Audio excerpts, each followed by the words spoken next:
Hello, and welcome to today's lesson. I hope you discussed more about the economic role of the government in your previous non-plasma lesson. In the previous program, we saw that government plays a significant role in the economy. Generally, the economic roles of the government are providing public goods and social services, regulating the economy, allocation of resources, and distribution of income. Students, today's lesson is on historical background of public finance in Ethiopia. Moreover, we will discuss the roles and functions of fiscal policy.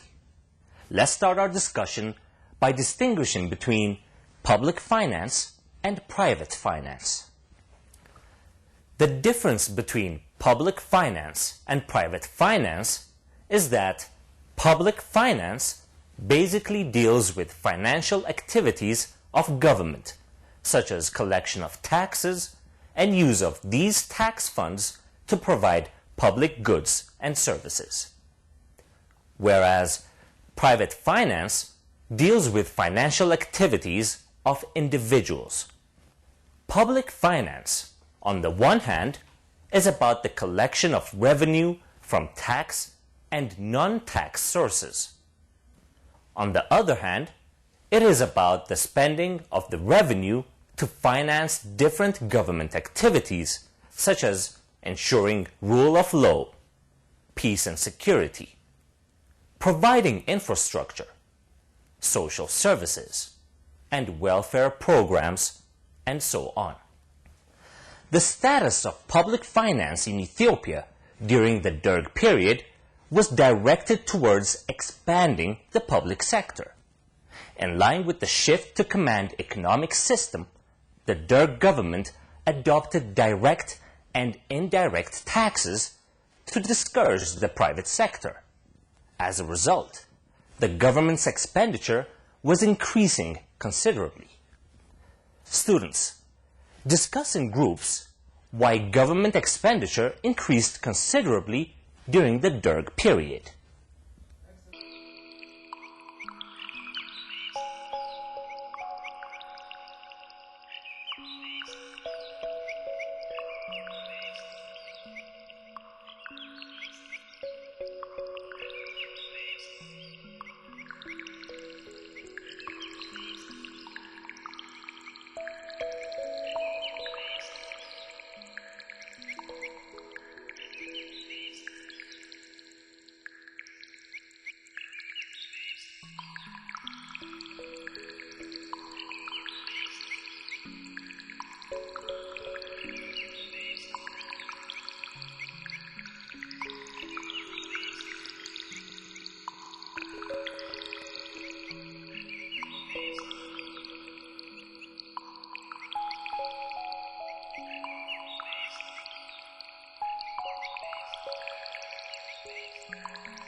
Students, have you answered the question? Now, let's answer the question together. During the Derg period, the government expenditure increased considerably due to the rise in government expenditure in defense, strong involvement of government in the economy, expansion of the public sector in the economy, high degree of centralization, and mismanagement of resources. Students, after the fall of the Derg, EPRDF took different measures or reform. The reform basically focused on increasing government revenue through tax and non-tax sources, reducing government expenditures, and ultimately reduce government budget deficit.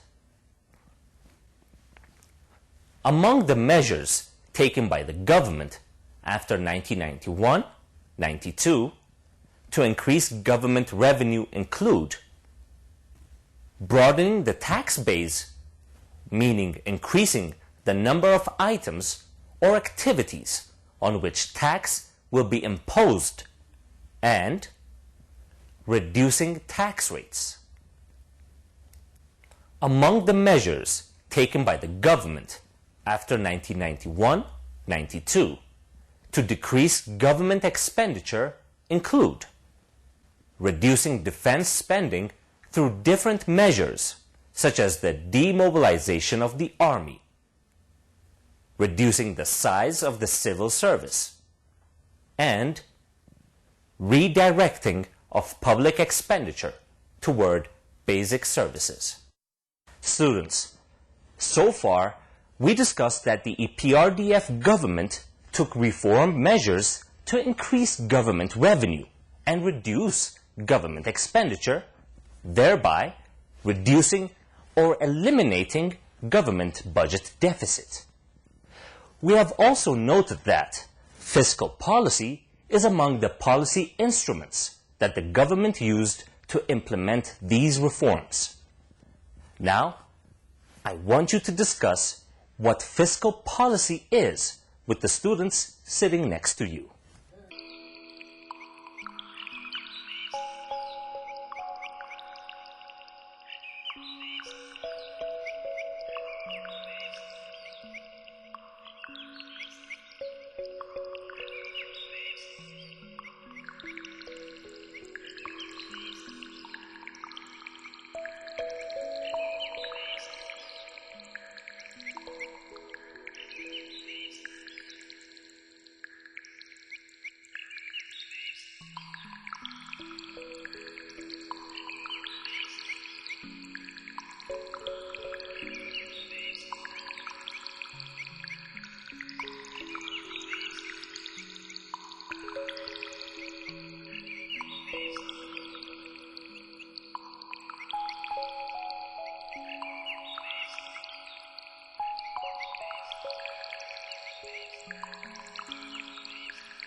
hope you've discussed what fiscal policy is.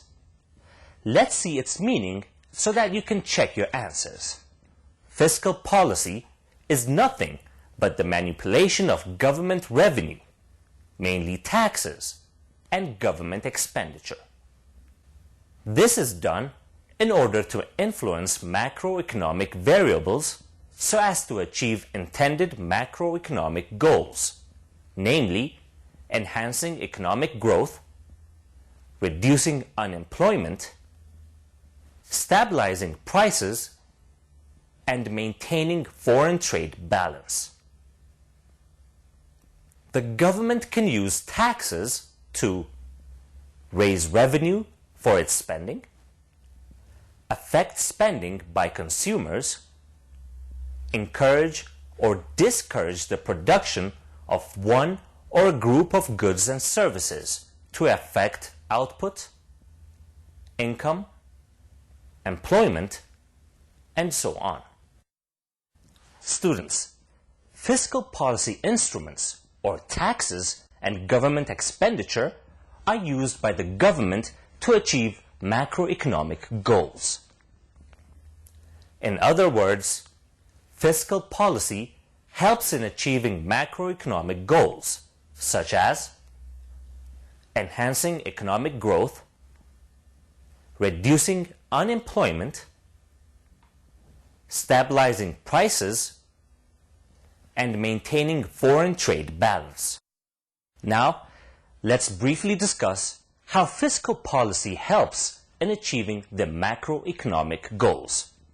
First, let's see how fiscal policy contributes to enhancing economic growth and reducing unemployment. The government can give tax incentives to producers that are engaged in economic activities that have significant impact on output and economic growth. The government can also direct its spending on growth-enhancing economic activities, such as basic infrastructure. On top of the contribution of economic growth to employment generation, the government can also spend on labor-intensive technologies rather than on capital-intensive technologies. It could also give tax incentives to private businesses that use labor-intensive technologies. All these lead to an increase in employment. Students, now it's your turn to explain how fiscal policy contributes to controlling inflation and maintaining foreign trade balance. This time, do the activity individually.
hope you enjoyed doing the activity.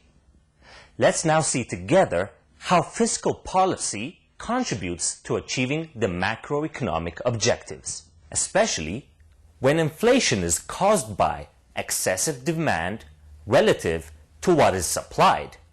Then the government may increase taxes, thereby reducing income and demand by households and businesses, or decrease its own expenditure and reduce demand, or take a combination of both measures. This would help address the problem of inflation. To reduce or remove a trade deficit and to achieve a trade balance or even a trade surplus, the government may, for instance, reduce profit taxes or give tax holidays for some period to exporters and increase profit taxes on importers. Students, in today's lesson, we have discussed the historical background of public finance in Ethiopia. We also noted that fiscal policy plays an important role. It enhances economic growth, it reduces unemployment, it stabilizes prices, and it maintains foreign trade balance. In the next non-plasma lesson, you will learn more about the historical background of public finance in Ethiopia. Students, that's all we have time for. See you next time in another program. Until then, goodbye, teacher. Goodbye, students.